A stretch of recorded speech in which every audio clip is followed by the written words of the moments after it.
That is not dead which can eternal lie, and with strange eons a podcast shall rise. H.P. Lovecraft, Weird Tales, Ramsey Campbell, Cthulhu, Laird Barron, Silent Hill, Brian Lumley, Dagon. There's something sinister out there in the cosmos, and the tendrils run deep throughout the universe. Only one woman dares to traverse the web. Mary SanGiovanni, who once again is up to Cosmic Shenanigans. Hi folks, welcome to Cosmic Shenanigans. This is Mary SanGiovanni, and I'm up to shenanigans once again of cosmic and global pandemic proportions. I am sheltering in place in New Jersey the last few months, and it's a little bit cosmic horror. It's, we're faced with something that's bigger and broader in scope than the human race, and it's a little scary. But hopefully, we'll all get through this together, and maybe listening to Cosmic Shenanigans and doing shenanigans of fictional proportions will take your mind off things for a while. So today we are going to do a short story called Some Notes Concerning a Green Box by Alan Dean Foster. Far as I can tell, this short story appeared in the Arkham Collector in the summer of 1971. And it's really kind of a neat little story. It's a sequel of sorts to the Call of Cthulhu, without really advertising that that's what it is. It basically shows what has happened to all that information that was gathered in the original story, and what's happened to it since then, and how the basic cosmic horror curse continues. We'll get into that a little bit more. In a way, it's more of a vignette than a story, because it really is a sort of relation of, this is what I found, this is what I can tell is the meaning of the things I found, this is what I have no idea about, I'm putting it in your hands because I don't want it anymore. But it's a lot of fun, and it's really sort of a loving nod, I think, to the fun of cosmic horror, in a way. Basically, it relates that in a letter, okay, so it is epistolary in format, and we're going to come back to that about why that might be significant. From a grad student, an anthropology grad student at an undisclosed university, who found certain contents in a green box, which he discovers as being the only new thing in an ancient place. So it's tucked away in a corner of the anthropology department where he goes to school, and that he has a brief opportunity before both the librarian and the department head put the, kibosh on the whole thing, of photocopying some of the contents. Not all of the contents come out, which I also think is kind of cool. The oldest pieces, which it suggested might be pages of the Necronomicon, maybe, the blood stains, or the dark stains, as he puts it, on these pieces of vellum are photocopied exactly, but the symbols and text and other information that appeared on these little pieces of manuscript did not photocopy at all, which I think is kind of a nice touch. It's sort of showing cosmic horror, which has always been, essentially, strangely enough, a science-based kind of horror, science fiction-y kind of based horror, with more modern technology. This takes place ostensibly in the early 70s, and this grad student is writing to unadvertised individuals, as he puts it, in relation to the contents that he did manage to photocopy and what they may actually mean. Most of the contents that are discernible are writings from and about two anthropologists, Jonathan Turner and Robert Nolan, who the grad student has done some research on and found to be quite accomplished in their field. They had gone to Valparaiso Island. They wanted to go to Easter Island. And so they went to, they went to Valparaiso on their way to Easter Island. And upon their return, both promptly quit their jobs. They appeared to be in good health and to feel fine. And then chartered a trip back to Valparaiso and then ostensibly on to Easter Island and beyond.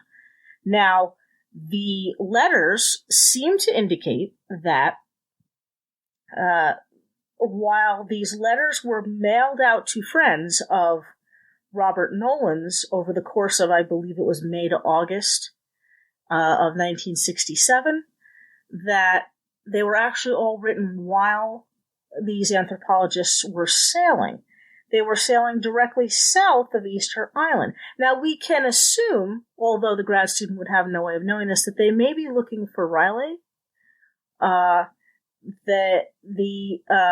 image, or the drawn image of one of the manuscripts that he found, which had some charts and graphs and images, illustrations and whatnot, was of a pyramid of ridiculous shape, I believe was how he put it.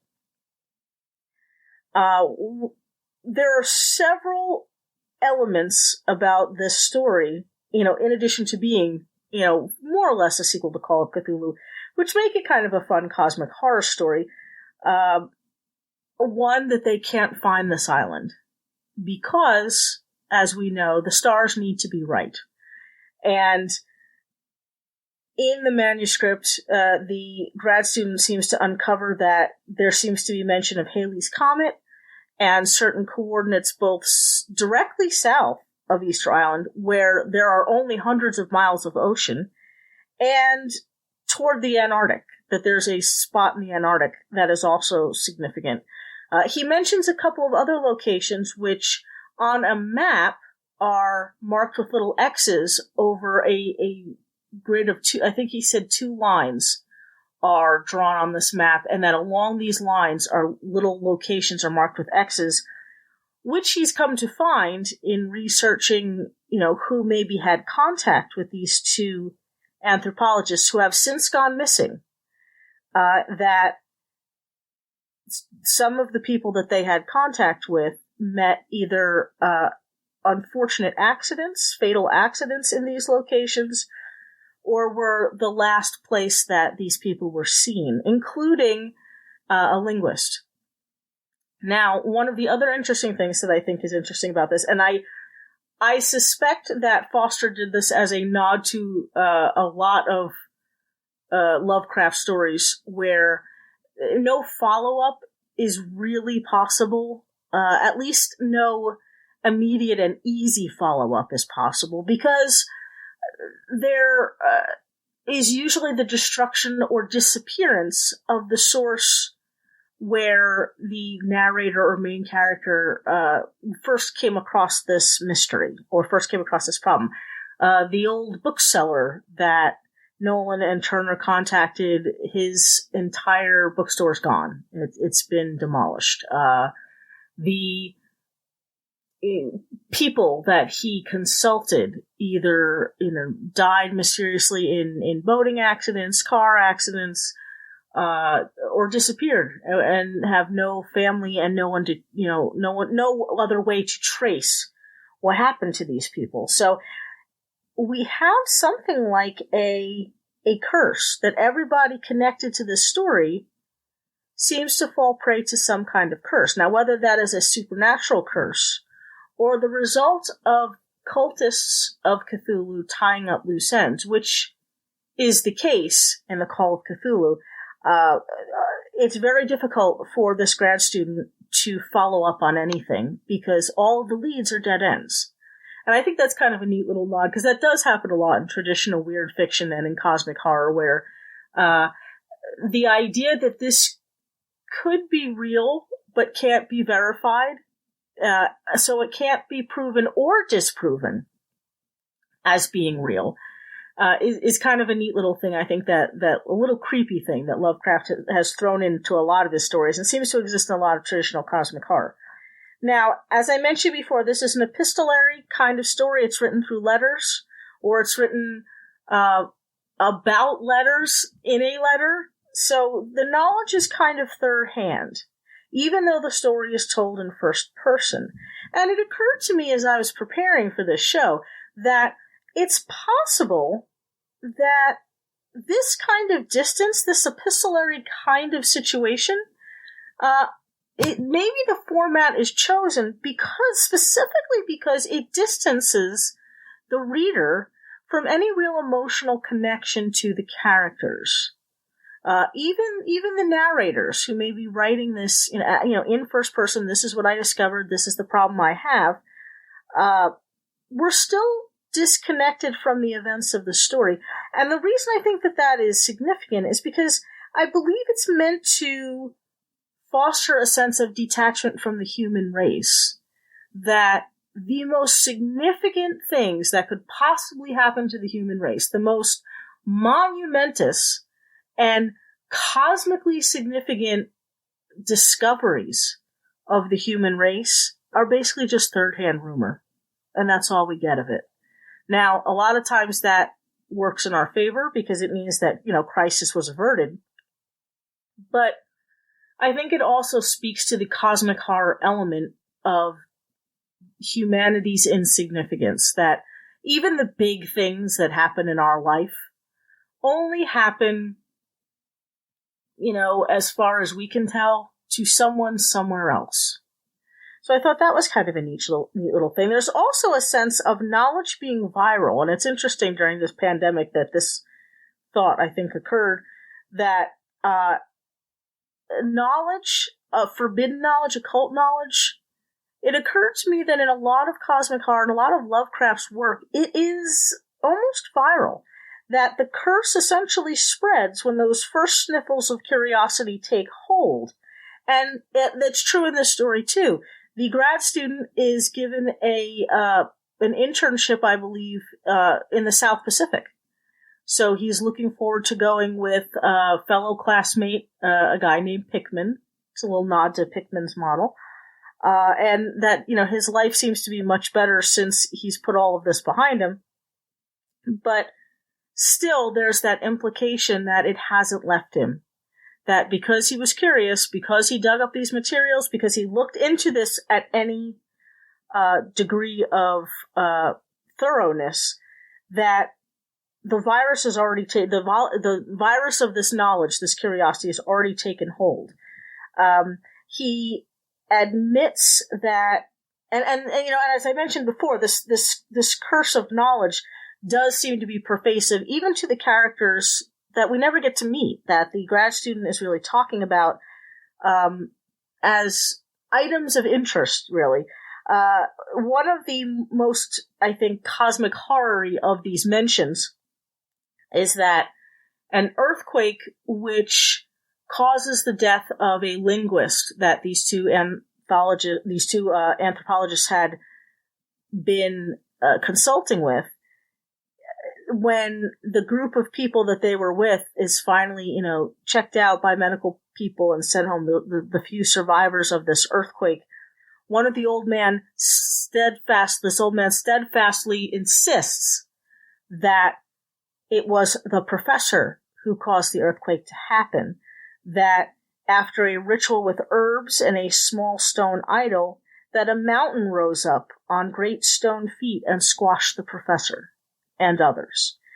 So there's that case that, that's really what happened to the professors, is that they managed to find what they were looking for in a sense, but maybe in the wrong place. And so the ritual went very badly. We also have, and this is a slight deviation from Call of Cthulhu, but also kind of, I think, a nod to some of Lovecraft's other works, in that the student claims to have nightmares, which is also a very common, as we've discussed before, cosmic horror element, the idea of these nightmares, these pervasive, psychically connecting kind of nightmares. And that after one terrible nightmare, he decided to move because there were 12 long scratches on the glass of his window of his bedroom, his second floor bedroom. And that, unlike, the doctor's diagnosis that he was just suffering from school stress, overwork from school.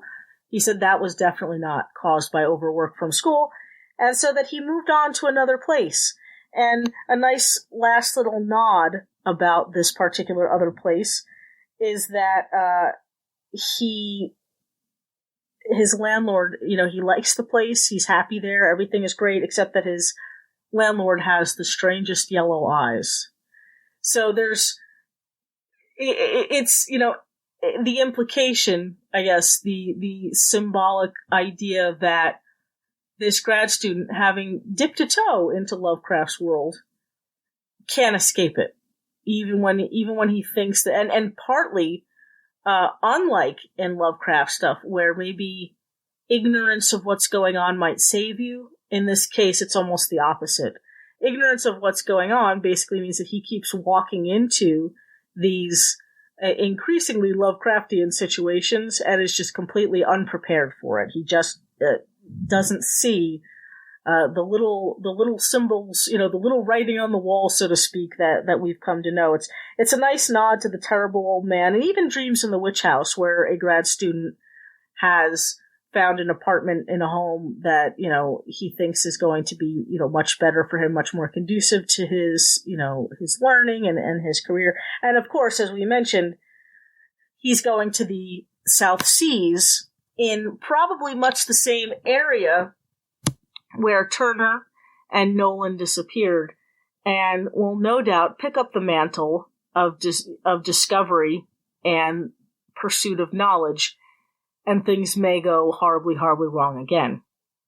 So it is, as I mentioned, I think a real sort of loving nod to, it's a real cosmic horror story in the sense that it's got all the elements that we enjoy, but it acknowledges, I think, all of the things about the Call of Cthulhu that we find, I think that we find both chilling and sort of endearing about the story. This idea that there's all around us, because a lot of cosmic horror looks at things that are pervasively and cosmically above and beyond us, but it also looks at the depth that the conspiracy runs in understanding how connected and how pervasive and sometimes how ancient the knowledge of this really is to other people. That there are cults out there who are fostering this evil and encouraging it and nurturing it in a way so that it can come back and hurt people, and that there's a paranoia there, which I think is, born of Lovecraft's mistrust of pretty much anybody who isn't, your basic straight white Anglo-Saxon Protestant male. But it is an effective technique in that you become paranoid of everybody and anybody because they may all be connected, and you wouldn't know until you stumbled too far into it to back away and pretend that you don't know. So there we have it. It is some notes concerning A Green Box by Alan Dean Foster, and I look forward to bringing more Cosmic Shenanigan episodes to you in the future, from Pandemic Land, from the cosmic horror alternate dimensional wilds of New Jersey. In the meantime, you can check out other cosmic horror episodes of Cosmic Shenanigans on all the places that you can get podcasts: iTunes, Spotify, Stitcher, iHeartRadio, all those usual places. I want to shout out to Matt Wilderson, the engineer, who is making this sound pretty, because I am recording this in New Jersey alone, and no doubt am doing all kinds of weird things to the file. So thank you, Matt, for making me sound somewhat technically competent. And if you enjoy this, again, check out other episodes of Cosmic Shenanigans, or you can check out Matt Wilderson's Grindcast, or you can check out another show that both of us are on, that we both co-host, The Horror Show with Brian Keene. All of these available any place that podcasts can be accessed and downloaded, and I look forward to bringing you more cosmic horror next week. Okay, thanks. Bye. Cosmic Shenanigans is a production of the Brian Keene Radio Network. You can listen to this episode and all previous episodes for free on Spotify, Apple Podcasts, Stitcher, YouTube, Google Play Music, and wherever else podcasts are available. Cosmic Shenanigans is written and produced by Mary SanGiovanni. Our theme music is by Xander Harris. Our engineer is Matt Wilderson. Check out his books on Amazon.com. If you enjoyed this show, you might enjoy our other podcasts, The Horror Show with Brian Keene, Defenders Dialogue, and Grindcast. To advertise on Cosmic Shenanigans, visit briankeene.com and click Podcasts.